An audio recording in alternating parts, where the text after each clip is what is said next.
Miss Barbie Forteza, abay na-shock at talaga namang na-overwhelm sa suportang ibinigay sa kanya. So ito na, pag-usapan natin ng ilan sa mga balita patungkol kay Miss Barbie Forteza kasi maingay pong pinag-uusapan ngayon, no? Kasi sa gabi ng Feb 20, 2026, naganap ang premiere ng pelikulang Until She Remembers, isang inaabangang pelikulang dinirect ng batikang film director na si Brillante Mendoza. Ang premiere ay puno ng glamour, emosyon at suporta ng mga kapwa-kapuso artist, particular na kina Barbie Forteza, Dingdong Dantes at Alden Richards. Lumabas sa coverage na labis ang pinakitang suporta ni Dingdong at Alden kay Barbie sa naturang premiere at hindi lamang sila basta dumalo, nagbigay sila ng kanilang taus-pusong papuri at mensahe para sa proyekto at sa kanyang performance.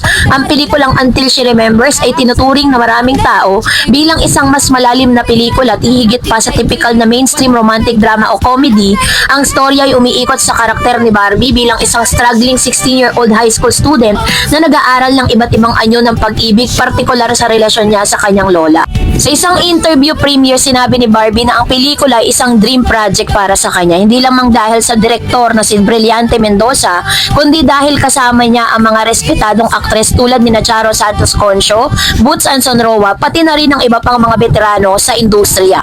Hindi biro ang maging bahagi ng isang ganitong uri ng pelikula. Ang tema nito ay malalim, emosyonal at nangangailangan ng mas malalim na pangunawa sa mga karakter. Iba ang dating ng pelikulang ito kumpara sa mga inaasahang big box office flicks.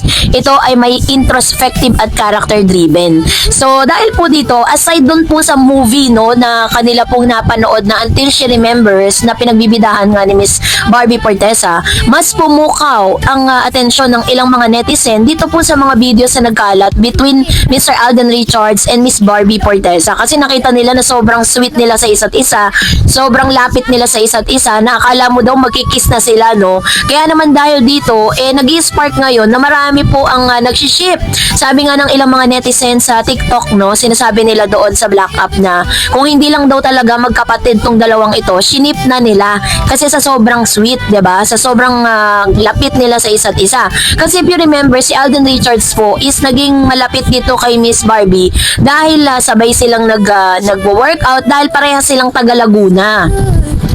At talagang doon po nagsimula yung kanilang friendship, 'di ba? Tapos sumatakbo na rin si Barbie, tas yung mga goals at yung mga sinasabi ni Mr. Alden Richards sa public parang isinasabuhay na ngayon ni Miss Barbie Forteza. So dahil doon na overwhelm itong si Miss Barbie dito po sa suportang ito at hinahanap ngayon ang presensya nitong si Mr. David Licauco dito po sa premiere night. Dami naghahanap sa kanya.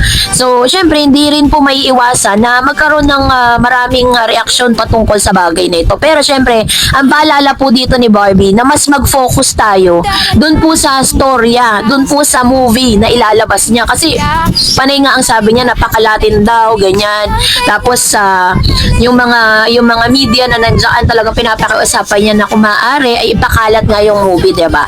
So sa isang malaking highlight sa premiere ay sumusuportang presensya kina Dingdong Dantes at Alden Richards. Si Dingdong ay hindi lamang dumalo bilang isang kapwa-artista o kapuso. Siya ay nagbigay ng mga positive na words tungkol sa trabaho ni Barbie at ang kalidad ng kanyang acting performance. Ayon sa ulat, sinabi ni Dingdong na personally, I'm very happy for Barbie. Grabe, napakaswerte niya. Pati na rin ang papuri ng kanyang pagganap. Alden Richards, sa kabilang banda, ay nagbigay ng kanyang sariling insights at mensahe ng pelikula. I think it's a story about how love it is to each other, to each and every individual. Nagpapakita ng kanyang pagtingin sa thematic depth ng pelikula, lalo na sa emosyonal na aspeto ng pagsasabuhay ng karakter ni Miss Barbie Forteza. So, ang ganitong uri ng pagpapahayag mula sa dalawang season actor ay isang malakas na pahayag ng suporta, hindi lamang bilang mga nakikisalo sa isang red carpet events, kundi bilang mga taong may malalim na pangunawa sa artistry at craft ng pag-arte. So, bukod dito ay masigabong papuri ang ibinigay sa kanya, hindi rin itinago ni Barbie ang kanyang emosyon at pasasalamat sa mga sumuporta sa kanya.